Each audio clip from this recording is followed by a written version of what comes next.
Табиғаттағы әрбір құбылыс өзінше ерекше. Соның бірі жаңбыр. Жаңбырды әр кез нұрға теңейміз. Жаңбыр арқылы табиғатқа жан бітеді.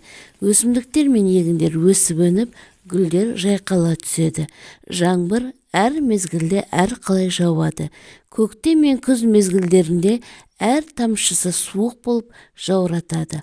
Ал жаздың жайма-шуақ кездеріндегі ақ жауын адам жанын жадырататын ерекше сезімге бөлейді. Жаңбыр атмосфералық сұйық ылғалдың тамшыға айналып жерге себелеп түсуі.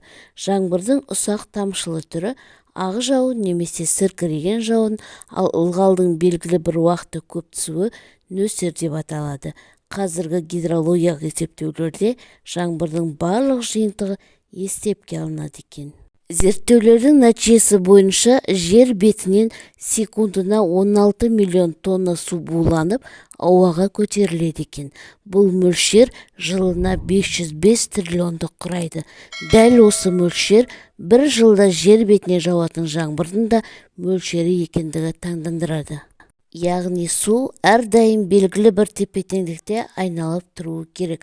Егер бұл тепе-теңдікте өзгеріс туа қалса, әлемде үлкен экологиялық ауытқулар белең алуы мүмкін. Жаңбыр көктемде де, жазда да, күзде де жауады. Бірақ әр мезгілдегі жаңбырдың өзіндік ерекшелігі бар. Мәселен, көктемде жауған ұзақ әрі найзағайлы жаңбыр қыс бойы маужырап қалған табиғатты оятып, қоршаған ортаның жасыл түске енуіне септігін тигізеді.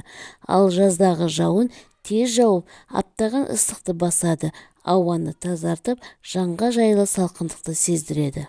Ал күзгі суық жауын-шашын ұзақ жауып, табиғатты қысқа дайындайды.